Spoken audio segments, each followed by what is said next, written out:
बिस्मिल्लाहि वहदा वस्सलातु वस्सलाम अला मन ला नबी बअदह।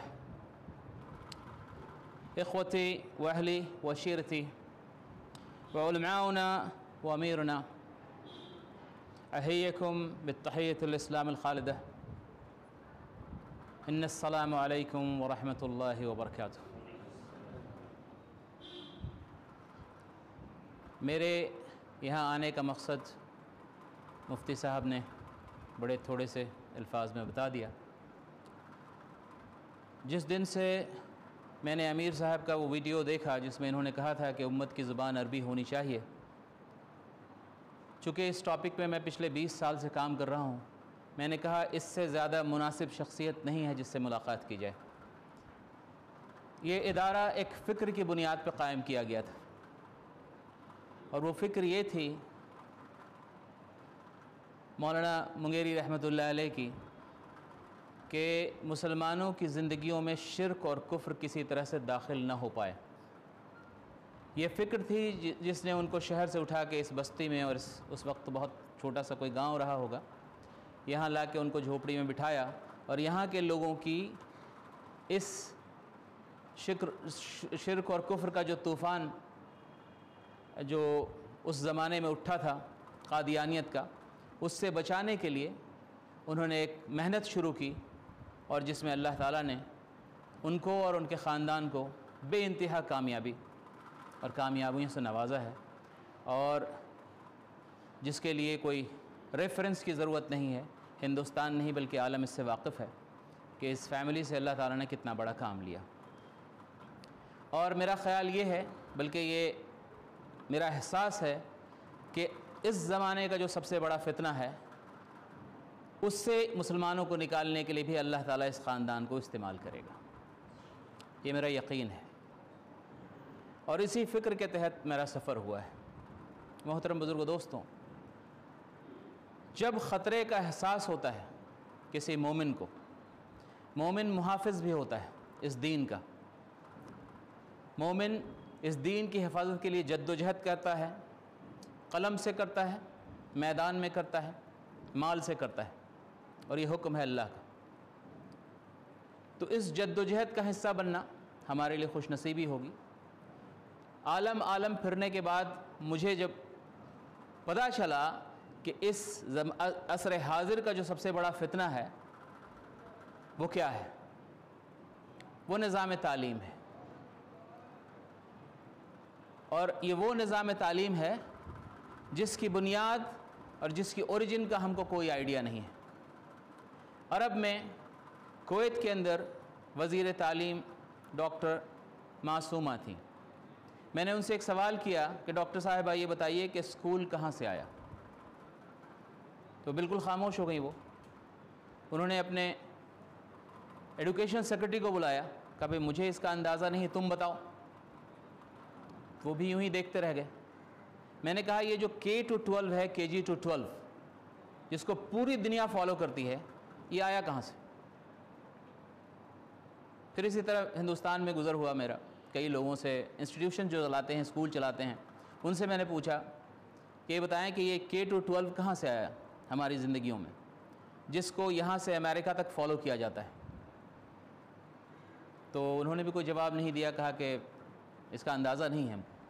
अब आप बताएं कि एक चीज़ हमारी ज़िंदगी में वैसे है जो हर घर में है, लेकिन हम जानते नहीं आया कहाँ से और किस मकसद से आया।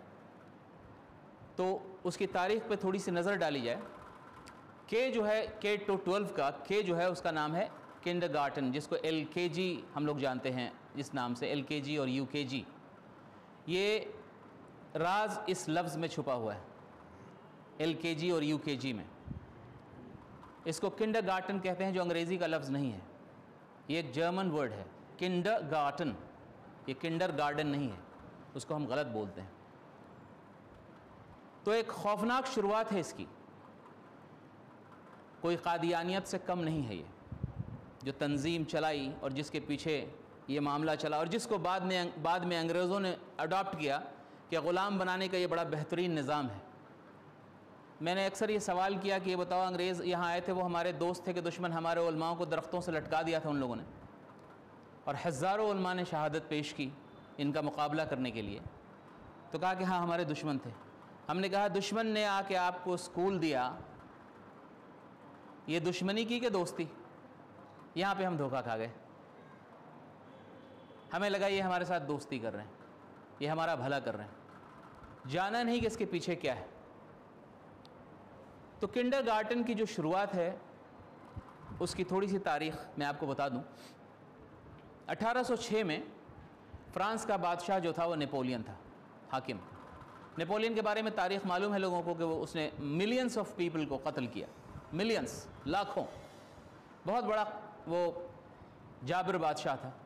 तो एक दिन उसको शौक़ हुआ कि हम जर्मनी पे भी कब्ज़ा कर लें। जर्मनी का उस वक्त नाम प्रशा था, प्रशा, पर्शिया नहीं, प्रशा, प्रशन अम्पायर था वो जर्मनी, बहुत सारी रियासतों पे मबनी। तो नेपोलियन साहब ने अपनी फ़ौज को दाखिल कर दिया प्रशा में। अब ये फ़ौज जब दाखिल हुई प्रशा के अंदर, तो उसका जो बादशाह था प्रशा का, जो एम्परर था, वो William the third, Frederick William नाम था उसका, थर्ड, तीसरे नस्ल का बादशाह था वो। उसने अपनी फ़ौज को आगे किया, लेकिन नेपोलियन की फ़ौज आई और गाजर मूली की तरह 40,000 को 1-2 दिन में काट दिया। 60,000 फ़ौज थी नेपोलियन की और 1,30,000 के करीब इनकी फ़ौज थी, विलियम की। अब ये भागे और बाकी सब सरेंडर कर गए और बाकी भाग गए।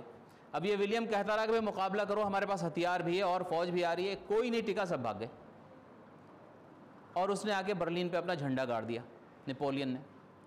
अब विलियम को बड़ी परेशानी हुई कि क्या हो गया।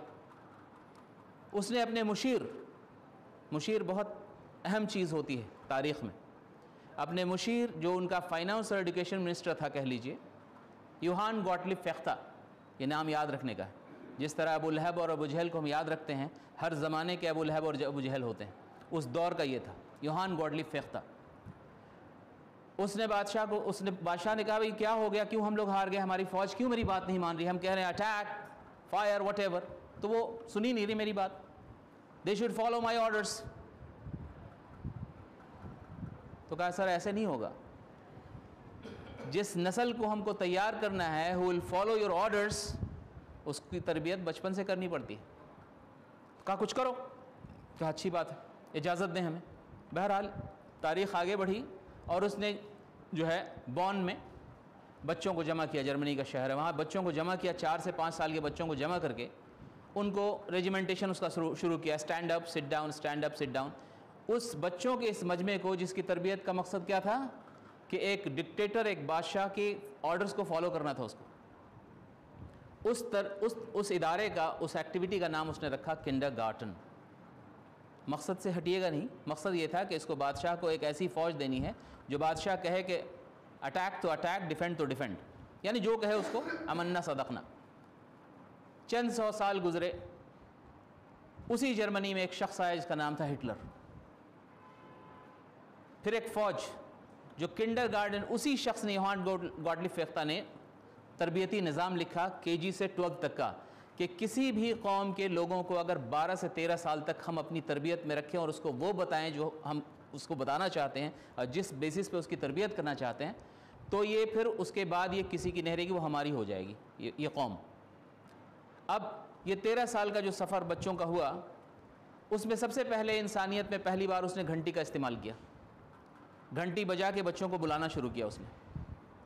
इससे पहले कितने गुरु गुज़रे, पैगंबर, औलिया, किसी ने घंटी बजा के अपने तालिब इल्मों को नहीं बुलाया, न कहीं ये निज़ाम है सिवाय ये किंडरगार्टन के जहाँ ये शुरू हुआ।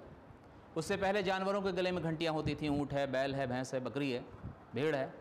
इंसानों पे घंटी का इस्तेमाल सबसे पहले इसने किया, और घंटी का ऐसा असर हुआ बच्चों पे कि अगर एक बच्चा टिफ़िन खा रहा है और घंटी क्लास की लग गई, मैं नहीं समझता हूँ कि उसकी ये सलाहियत है या उसका ये शऊर है कि वो पहले अपना खाना मुकम्मल करेगा फिर जाएगा, वो औने पौने वो लपेट के भाग जाएगा क्लासरूम में। इतना खौफ होता है घंटी का। जो लोग स्कूल गए हैं घंटियों से, जिनका गुज़र हुआ है, ये घंटियों पर जिनकी तरबियत हुई, वो जानते हैं। तो ये सिलसिला पहुँचा और हिटलर की हुकूमत आई। हिटलर के बारे में आप किताबें पढ़ेंगे तो हिटलर कहता था अपनी फ़ौज को कि शूट योर सेल्फ। तो उसका कोई भी ऑफिसर, चाहे मेजर हो, जनरल हो, वो गन लगाता था, पिस्टल, अपने सर में गोली मार लेता था। हिटलर को बस इतना कहना है, शूट योर सेल्फ। विलियम का जो वज़ीर था उसने क्या तैयार किया था, he should follow your order. 150 साल के बाद वो नस्ल तैयार हो गई, विल फॉलो योर ऑर्डर्स। ये निज़ाम था K to 12 का। जाहिर है कि KG to 12 जब तरबियत आप दे रहे हैं तो आपको ऐसी तरबियत देनी है जो हाकिम है उसकी बात माननी है, चाहे सही हो या गलत हो। एक ज़माने में हिटलर की टैंक जा रही थी, एक गड्ढा हुआ सामने बड़ा सा, तो देखा कि भाई इसको भरने में वक्त लगेगा। उसने अपनी फ़ौज को कहा कि इसमें दाखिल हो जाओ। 100-150 उसमें कूद गए, उसके ऊपर से टैंक चला गया, सब मर गए। They follow orders. ये KG की बुनियाद है किंडरगार्टन की। अब अंग्रेज़ी हुकूमत आई दुनिया में, उसने ये निज़ाम देखा प्रशन का, जर्मन का, और वो जो नस्ल तैयार हुई उसके किंडरगार्टन से, वो नस्ल कैसी है? वो नाज़ीज़ को आप जानते हैं, जिन्होंने जितना कत्लेआम किया इंसानियत का किसी ने नहीं किया। अंग्रेज़ों ने देखा कि अब पूरी दुनिया पे हुकूमत करनी है तो मुझे ऐसे लोग तैयार करने होंगे जो who should follow my orders. उन्होंने ये K to 12 का निज़ाम हिंदुस्तान में लाया, और अंग्रेज़ों की हुकूमत अमेरिका पे भी थी। जब ये अमेरिका पहुँचे तो इन्होंने वो निज़ाम इस्टेब्लिश कर लिया। अब हमारे जामे में, हमारे इदारे में हिफ्ज़ का निज़ाम चलता है। ये निज़ाम मस्जिद नबवी की नकल में चलता है, वहाँ भी यही प्रोग्राम चलता था। फिर जब हज़रत अबू दरदा रज़ियल्लाहु ताला ने दमिश्क में पहला मदरसा इस्टेब्लिश किया तो हिफ्ज़ का एक निज़ाम चला, तालीम व तअल्लुम का, तदरीस का एक निज़ाम चला। ये निज़ाम हमारा इस्लामी रूहानी निज़ाम था, तालीम का, एडुकेशन का, जो अस-सुफ़्फ़ा से शुरू हुआ, फिर दमिश्क गया और फिर मुंगेर पहुँचा। ये निज़ाम, ये K to 12 का निज़ाम नहीं था। ये निज़ाम अल्लाह के रसूल सल्लल्लाहु अलैहि वसल्लम का था, तालीम का। तो जब आप इसको कंपेयर करेंगे इस K 12 से, तो आपको लगेगा कि ये जो निज़ाम नबी सल्लल्लाहु अलैहि वसल्लम का था, तालीम व तरबियत का, उसमें न घंटी थी, न रेजिमेंटेशन था, न उस्ताद को देख के खड़े हो जाना था, न एक वक्त मुअय्यन है कि क्लास 5 साल का बच्चा क्लास 1 में जाएगा और 12 साल का बच्चा क्लास 7 में जाएगा, और नहीं है कि 13 साल इस सिलेबस को आपको पूरा करना है। हमारा कितना खूबसूरत निज़ाम है। एक अभी माशाअल्लाह मैं कुरान सुन रहा था, तिलावत भाई की, बिल्कुल क़ल्ब पे उसका असर हो रहा था। इन्होंने यहाँ कुरान सीखा और मुझे नहीं पता कि कितने वक्फ़े में ये हाफिज़ हो गए। वो 6 महीने में भी हो सकते हैं, 1 साल में भी हो सकते हैं, किसी को 2 साल लग सकता है। ऐसा नहीं है कि K to 12 ही हिफ्ज़ का कोर्स है जिसमें आपको 12 साल लगाना ही है। ये जुल्म है, ये तालीम के ऊपर जुल्म है जो वक्त की हद तक। मेरा बच्चा, बेटा मेरा, वो शुरू में स्कूल गया तो बहुत माशाल्लाह इंटेलिजेंट है, तो उसने उस क्लास की किताब ख़त्म कर ली 2 महीने में सारी। फिर कहा कि अब्बू आप देख लें, ये अब हम आगे क्या पढ़ें, हो गया। तो मैंने कहा हाँ बेटा लाओ, सब मैंने टेस्ट लिया उनका, वो सारी चीज़ें जानते थे। तो मैं लेके उनको प्रिंसिपल के पास गया, ये गुजरात का वाक़या है। प्रिंसिपल के पास गया, कहा भाई इसको दूसरे क्लास में आप डाल दें। तो कहा कि ये ऐसा तो नहीं होता है, 2 महीने में कैसे क्लास चेंज करेंगे आप? हमने कहा अगले 2 महीने में अगला क्लास भी चेंज हो सकता है। तो कहा कि नहीं। हमने कहा मेरा पैसा वापस कर दीजिए। चेक उन्होंने वापस कर दिया, मैं बच्चे को घर ले आया। मैंने कहा हमारे मदरसे में 6 महीने हाफिज़ हो जाए तो उसको सनद दे दी जाती है, दस्तारबंदी हो जाती है, क्योंकि वो हाफिज़ हो गया, उसने इल्म हासिल कर लिया। ये क्या तरीक़ा है कि 13 साल तक, यानी एक गधे को घोड़े में बांध दें और दोनों की रफ्तार कहें कि सेम चलना है। आप इस जुल्म को समझें, आप जुल्म के इस निज़ाम को, जो अंग्रेज़ों को बनाना था जहन को। एक बच्चा बहुत मुमकिन है कि 12 साल में बहुत बड़ा आलिम फ़क़ीह बन जाए, बहुत बड़ा साइंटिस्ट बन जाए। अल्लाह ने हर के जहन को अलग बनाया है। तो ये कहना कि आपको वही पढ़ना है और उतने ही दिन पढ़ना है, इससे बड़ा जुल्म कुछ नहीं हो सकता तालीमी निज़ाम के अंदर। आप जानते हैं कि हज़रत अली रज़ियल्लाहु अन्हु की क्या उम्र थी और क्या इल्म था उस उम्र में। तो इल्म को इस वक्त की पाबंदी से आज़ाद करना, ये निज़ाम नबवी है सल्लल्लाहु अलैहि वसल्लम, कि छोटे बच्चे और कम उम्र के लोग हर मार्के में साथ हैं, इल्म का मार्का हो या जंग का मार्का हो, वो उनकी अपनी सलाहियत की बुनियाद पे है। तो ये आज़ादी, सिलेबस की आज़ादी। दूसरी सबसे बड़ी बात कि हर शख्स वही पढ़े जो हमने उसको सिलेबस बना के दे दिया है। मैं अंग्रेज़ी का ऑथर हूँ और मेरा जॉब था इंफॉर्मेशन टेक्नोलॉजी का डायरेक्टर मिनिस्ट्री ऑफ एग्रीकल्चर में। अब आप बताएं कि हमारी फील्ड क्या है और हमारा काम क्या है, ये आप देखें ज़रा। तो और हमने कैलकुलस भी पढ़ा, इंटीग्रेशन भी पढ़ा, केमिस्ट्री भी पढ़ी, फिज़िक्स भी पढ़ा, जिसका कोई इस्तेमाल नहीं है। एक शख्स अंग्रेज़ी का स्कॉलर हो सकता है, एक शख्स इकोनॉमिक्स का मास्टर हो सकता है, एक शख्स जो है बहुत बड़ा केमिस्ट हो सकता है, साइंटिस्ट हो सकता है, लेकिन उसको ये सब पढ़ना है जिसकी कोई ज़रूरत नहीं, मजबूरन हिंदी भी पढ़ना है। तो ये वो सिलेबस के अंदर ये जुल्म है जिसके ऊपर फ़िक्र करने की ज़रूरत है। हमारी उम्मत, हम कहते हैं कि हम तालीम याफ्ता नहीं हैं, मुसलमान तालीम में बहुत पिछड़ा हुआ है, क्योंकि आपका जो 13 साल का निज़ाम है गधा घोड़ा को साथ लेके चलने का, उस निज़ाम में मुसलमान की तबीयत लगती नहीं है। मदरसों में देखिए कैसे खिल के आ रहे हैं। अभी कुरान सुनिए इनका, किसी अरब से कम नहीं माशाअल्लाह, बल्कि और अच्छी तजवीद है। तो ये कहाँ से आ गया? इसको जब आपने आज़ादी दी सीखने की और वक्त की, तो फिर देखिए इसने कैसे इल्म हासिल किया। शौक़ की चीज़ है, तो उसको आज़ाद करना इल्म को। दूसरी हुआ ये कि जब तालीम शुरू हुई इन लोगों की, अंग्रेज़ों की, और K-12 चला सिस्टम, तो उन्होंने सिलेबस को बांधा। और हम ह्यूमन बीइंग होने के साथ साथ we are an information being, हम एक इंफॉर्मेशन भी हैं, हम इंसान भी हैं और एक इंफॉर्मेशन भी हैं। हमारे अंदर इंफॉर्मेशन भरा पड़ा है और वो इंफॉर्मेशन जो है उसको हाईजैक कर लिया है किसी निज़ाम ने, और वो इंफॉर्मेशन फीड कर रहे हैं जो वो चाहते हैं, न कि वो जो अल्लाह चाहता है, अल्लाह के रसूल चाहते हैं सल्लल्लाहु अलैहि वसल्लम। बल्कि इंफॉर्मेशन को पूरा चेंज कर दिया गया, मस्क कर दिया गया, इंफॉर्मेशन को, तारीख़ को मस्क कर दिया गया, मालूमात को सब पे बंदिश लगा दी गई, और फिर आपको वो ठूस दिया गया हर किसी में। हर जो बच्चा 12 साल का है वो 7th क्लास में यही पढ़ेगा जो मैं बता रहा हूँ। ये जुल्म का निज़ाम है। अब उसकी जगह पे एक आज़ाद तालीम का निज़ाम, ये तालीमी आज़ादी, इल्मी आज़ादी, तरबियती आज़ादी, जिसकी मेहनत मदारिस के अंदर होती है अल्हम्दुलिल्लाह। तो ये फ़िक्र जो है, उस फ़िक्र को लेके हम लोग यहाँ जमा हुए हैं कि हम अपने सिलेबस को, जिसमें खालिस इल्म हो, आज़ाद करके, जिसमें जुल्म हो, उससे निकाल करके खालिस इल्मी सिलेबस कैसे बनाया जाए। और उसी वक्त में जो 13 साल वो हमारा लेते हैं, इस 13 साल में हम उनको PhD स्कॉलर कैसे बना दें, हम साइंटिस्ट कैसे बना दें, ये फ़िक्र है हमारी। और बिज़निल्लाह ताला अगर अल्लाह ने इसको कबूल किया तो इसी जगह से, इसी मकाम से वो फ़िक्र डेवलप होगी। और वो सारी चीज़ें मौजूद हैं, ये नहीं कि उसको कहीं ढूंढना है। मैं बहुत मुल्कों घूमा हूँ, मैंने तालीम के मुख्तलिफ़ निज़ाम को देखा है, मुख्तलिफ़ मदारिस और सिलेबस को देखा है। तुर्कों की पूरी तालीम का सिस्टम स्टडी किया है। इमाम ख़तीब वहाँ का निज़ाम है, जिसके प्रेसिडेंट तैयब उर्दगान उसी निज़ाम के स्टूडेंट हैं। इमाम ख़तीब, वो एक अलग निज़ाम है स्कूल से हट के। इसी तरह कुवैत में महद का एक अलग निज़ाम है, ये K-12 के जाल से बाहर का।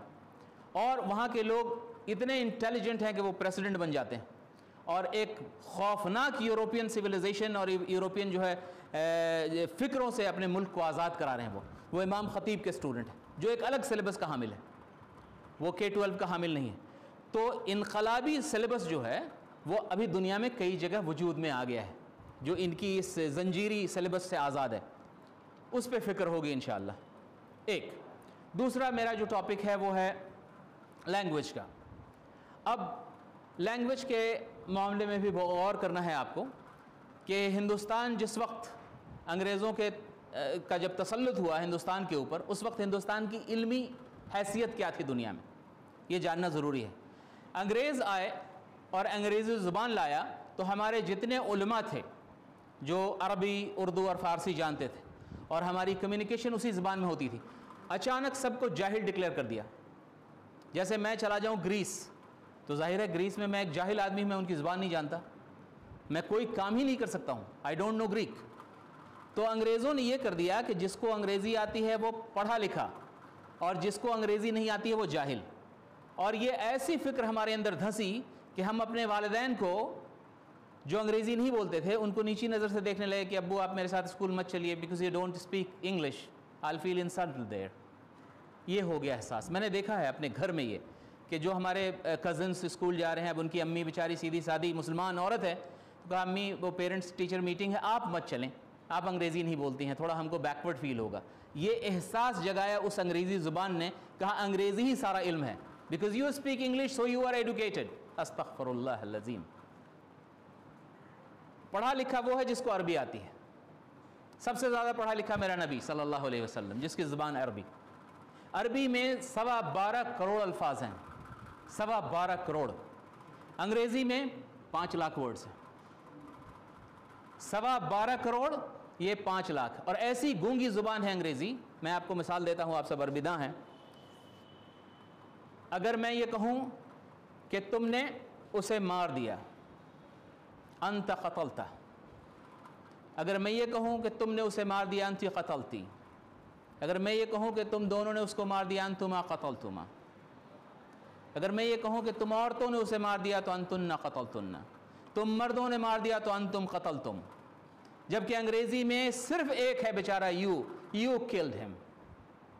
ना यू से जिन्स का पता चलता है ना अदद का, मर्द ने मारा, औरत ने मारा, एक ने मारा, मिल के मारा, मर्दों की जमात ने मारा, औरतों की जमात ने मारा, इतनी मजबूर और गूंगी ज़ुबान, और इसने आके हम जैसे उलमा को गूंगा डिक्लेयर कर दिया और जाहिल डिक्लेयर कर दिया। तो ये अंग्रेज़ी को उसकी औकात भी दिखानी है, सीखना भी है।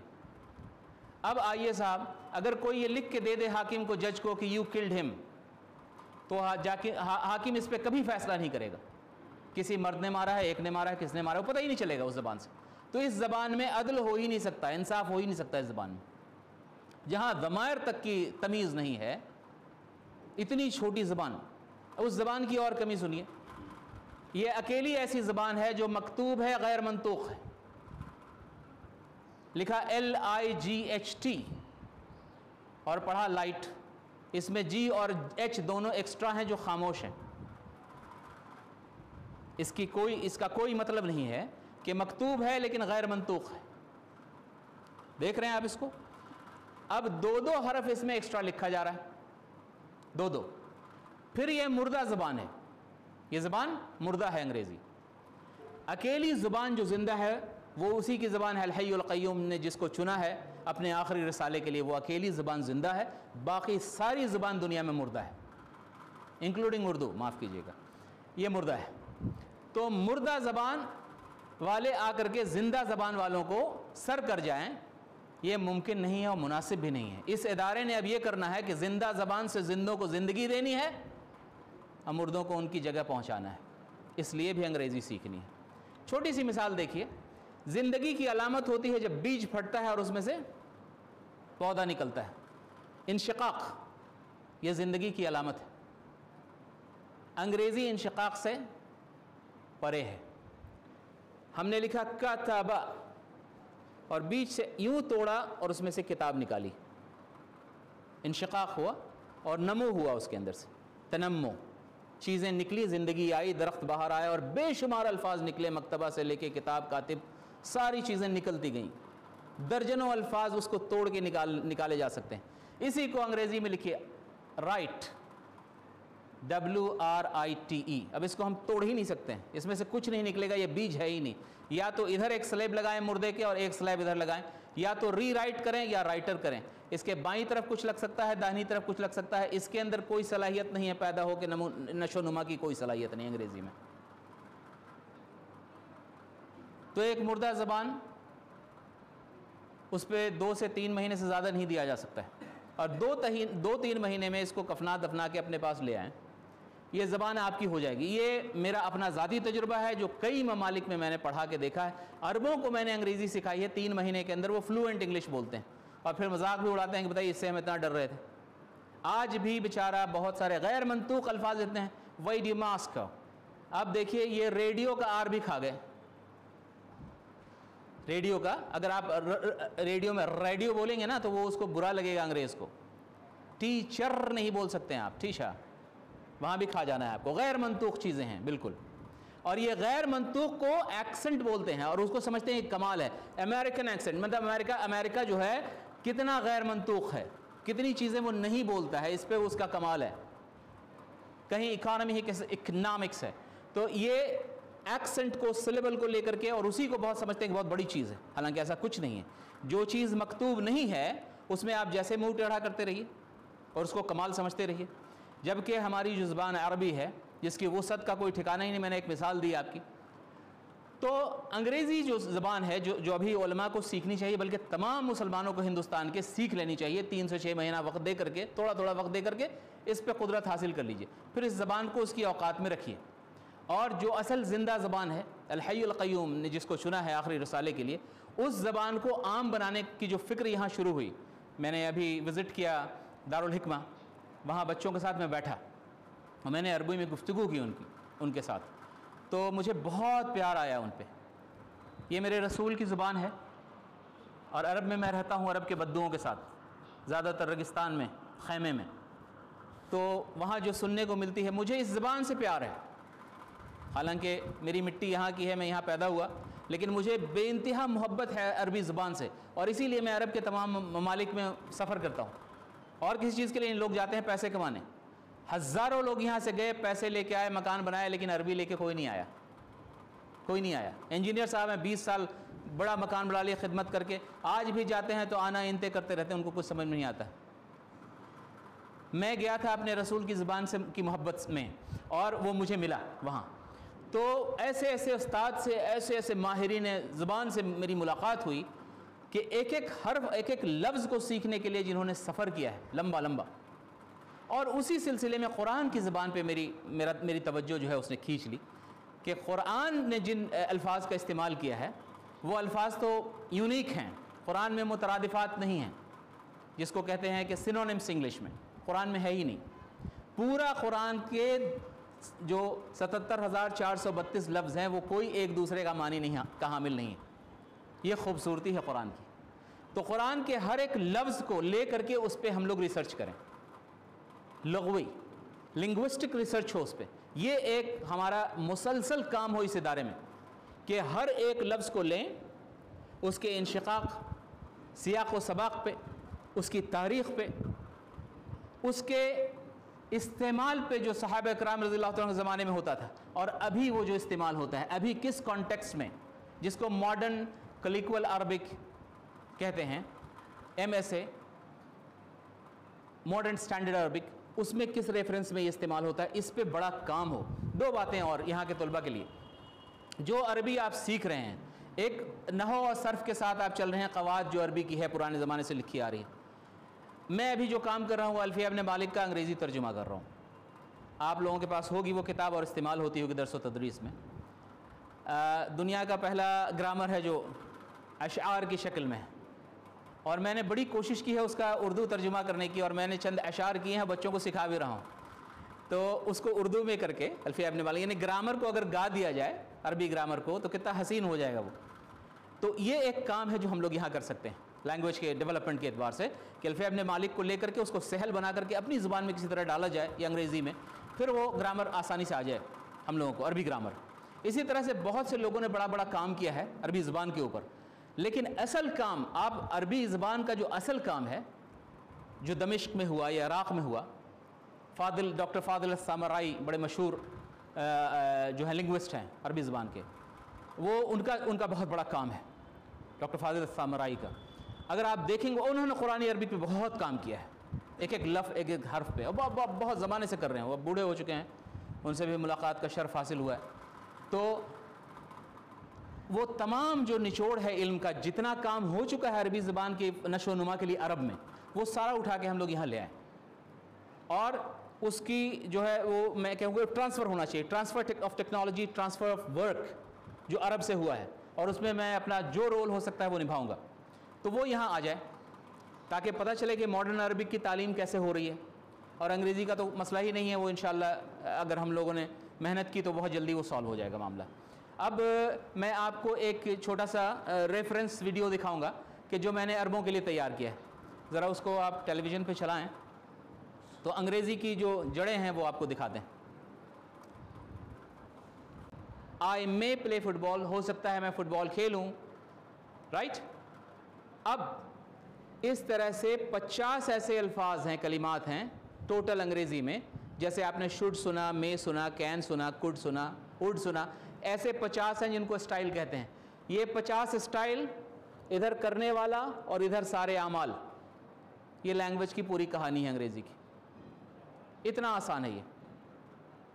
अब इस तरफ जो है तमाम इस्म हैं, वअल्लमा आदम अस्मा कुल्लह, ये पूरे इस्म आ गए, और इधर जितने अफ़ाल हैं वो आ गए।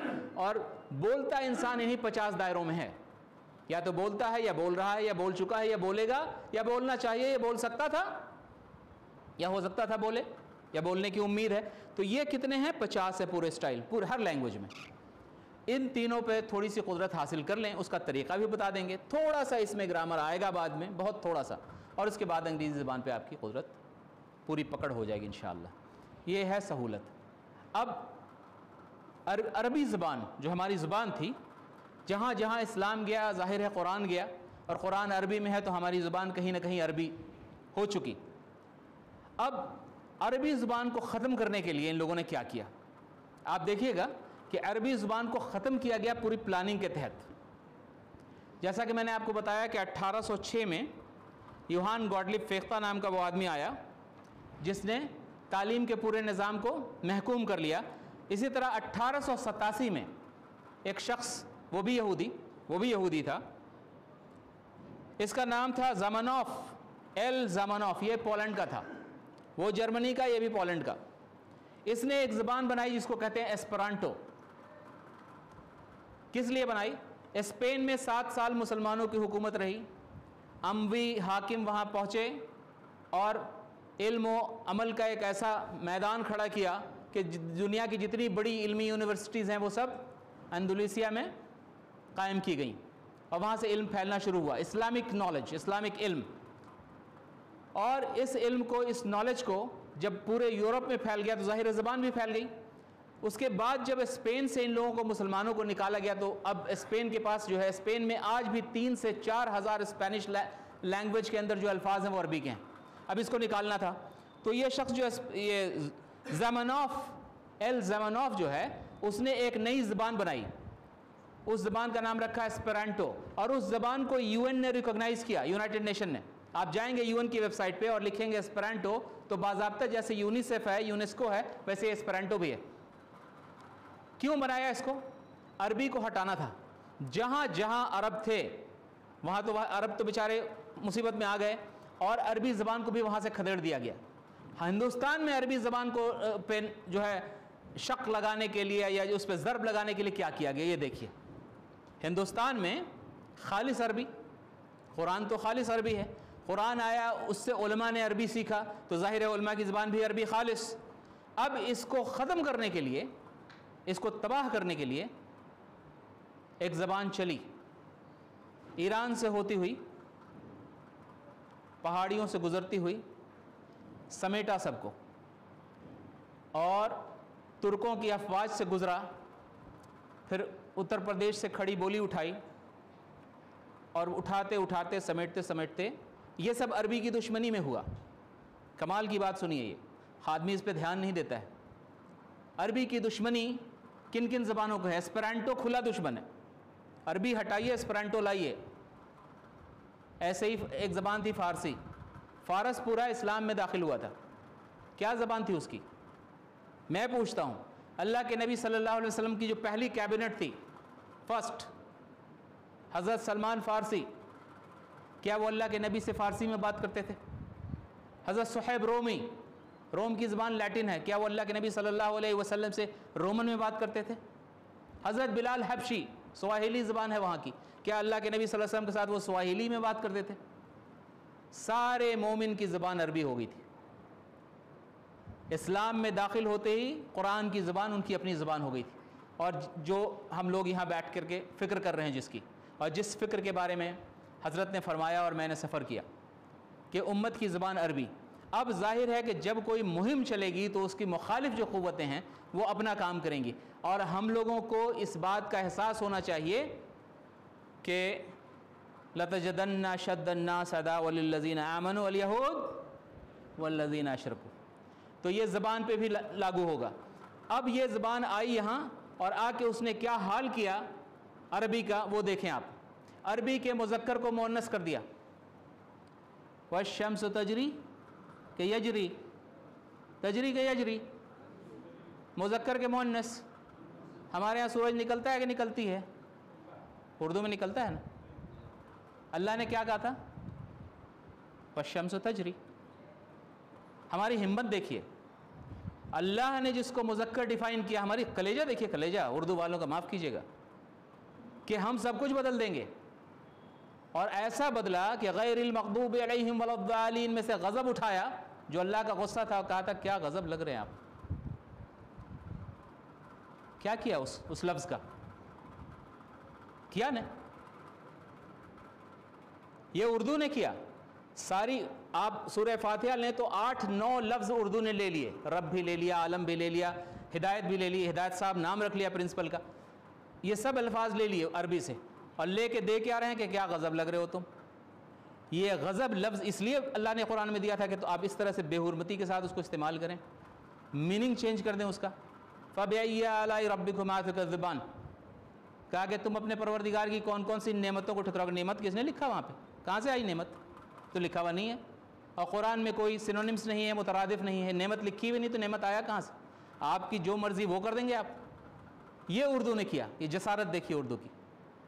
कुरान के मुज़क्कर को मुअन्नस अल्फाज को बदलना, गैर मुनासिब अल्फाज को वहाँ तर्जुमे में डालना, ये सब करता रहा उर्दू। उर्दू की के इस जुर्म को अब हम लोगों को उसको सज़ा देनी है। उर्दू वापस अपनी अम्मी के पास लौटे, अरबी उसकी माँ है। ये इसमें ग्रामी से ग्रामी निकाले और इसमें करीम करे। मैं ये क्यों कह रहा हूँ, उसकी बुनियादी वजह समझिए। फ़ारसी ज़बान ने जब ये बदला, फ़ारस सारे मुसलमान हो गए थे, तौहीद पे थे, उसके बाद फ़ारस बदला, वो एक तारीख़ है। फ़ारस बदला तो फ़ारसी ज़बान भी दुश्मनी के साथ अरबी के दांत दिखाने लगी। वो खूनखार अटैक किया अरबी ज़बान पे फ़ारस वालों ने कि किताब लिखी फ़िरदौसी ने, शाहनामा। आप लोगों से बहुत से लोगों ने पढ़ा होगा शाहनामा, हमने अरबी में थोड़ा सा उसको पढ़ा। तुफ़ अलैका या अय्युहज़्ज़मन लिखता है फ़िरदौसी। ये फ़ारसी की बाइबल है, कह लीजिए आप। शाहनामा जो है लिखता है कि ऐ ज़माने लानत है तुझ पे, ऐ ज़मीन व आसमान, ऐ फ़िज़ा, जिसने ये देखा कि ये आकलुल जराद, ये जराद कहते हैं उसको, टिड्डी को, हाँ, वो शारिबुल अबवाल के ऊँट का पेशाब पीने वाले, ये सहाबा के बारे में कह रहा है। और टिड्डी खाने वाले लोगों को तूने किसरा का अर्श दे दिया, थू है तुझ पे है ज़माना कि तूने ये दिन देखा। ये फ़ारसी की नफ़रत है अरबों से। अभी फ़ारसी का जो नेशनल पोइट है उसका नाम है मुस्तफ़ा बादकोबे, लिखता है अपने शेर में, जिस पे उसको अवार्ड मिला, कि मैं जहन्नम में दाने खुदावंद मैं जहन्नम में जाने को तैयार हूँ, शर्त सिर्फ ये है कि मोहम्मद सल्लल्लाहु अलैहि वसल्लम और सहाबा कराम, यानी अरबी का एक लफ्ज़ मेरे कान में ना, इस शर्त पे हम जहन्नम में जाने को तैयार हैं। उस पर उसको नेशनल अवार्ड मिला। जब ज़बान अरबी से दुश्मनी पे खड़ी हो जाए तो मेरा उससे कोई ताल्लुक़ नहीं। मेरे नबी की ज़बान पे हमला जहाँ से होगा हम उसको तर्क कर देंगे। तो अरबी के जो ज़मायर हैं, ने है, कू है, से है, इन तमाम चीज़ों को हम रखें और जो अल्फाज बेमाना हो रहे हैं उनको हटाएं और कुरान के कलिमात को वहाँ मुनासिब तौर पे सही जिन्स और अदद के साथ रख दें। ये होगी अहियाउल उर्दू, जो इंशाअल्लाह इस मरकज़ ने अगर डिसाइड किया तो यहाँ से शुरू होगी। गज़ाली ने अपने ज़माने में अहियाउल उलूम किया था, हम लोग अहियाउल उर्दू कर दें, उर्दू पे एहसान कर दें। ये बिगड़ी जा रही है बिल्कुल। तो बिइज़्निल्लाह ताला जहाँ एक तरफ हम लोग अरबी और अंग्रेज़ी को ला करके ज़बान आम बनाएंगे, उसी तरह से उर्दू की भी तस्हीह करेंगे। ये फ़ैसला अमीर साहब चाहेंगे करेंगे, इंशाअल्लाह हम साथ देने को तैयार हैं। अब फ़िक्रें हो गई सारी, और जहाँ तक थोड़ी सी मेरी मुलाकात इंटरेक्शन हुआ है जनाब से, मैं ये समझता हूँ, मुझे जो महसूस हुआ इस मुलाकात से, मैं तो मिलता हूँ तो एक फ़ायर मैंने देखा है हज़रत के सीने में, जो हक़ाइक़ की तरफ बहुत तेज़ी से गामज़न है और वो तमाम मशाकिल को और तमाम हमले को देख रहे हैं और इसी फ़िक्र में कि इसको कैसे बचाया जाए, तालीम के एतबार से भी उम्मत को कैसे बचाया जाए कि गलत बात, गलत इन्फॉर्मेशन उनके जहन में ना चली जाए, और अरबी ज़ुबान को भी आम किया जाए, अंग्रेज़ी ज़ुबान के ज़रिए उसकी गलाज़त ना आए हमारे अंदर, सिर्फ ज़बान आए। उस ज़बान की गलाज़त और अदब जो है वो अपने पास रखें आप। अब उसको भी, उसका भी टांग हाथ दुरुस्त किया जाए जहाँ जहाँ ख़ताएँ हैं उसमें। अगर हमारे पास उम्मुल लुग़ात जिसको अरबी कहते हैं वो आ गई तो बाकी सारी ज़ुबान को दुरुस्त कर लेंगे हम लोग इंशाअल्लाह, और ये एक दुरुस्त ज़ुबान बन करके, एक प्रेजेंटेबल लैंग्वेज बना करके फिर हम इसको पेश करेंगे दुनिया में। ये प्रोजेक्ट और प्रोग्राम इंशाअल्लाह यहाँ बनेगा। आप हज़रात दिन रात इल्म के हुसूल की जद्दोजहद, तालीम व तअल्लुम की जद्दोजहद कर रहे हैं। अल्लाह ताला आप लोगों को जज़ाए खैर दे, और हमारी दुआ है इस मरकज़ के लिए कि अल्लाह ताला यहाँ से वो काम ले जो इस दौर हाज़िर की सबसे बड़ी ज़रूरत है, वो है तालीम का करेक्शन और सिलेबस का करेक्शन। जज़ाकल्लाह खैर, वमा अलैना इल्लल बलाग़।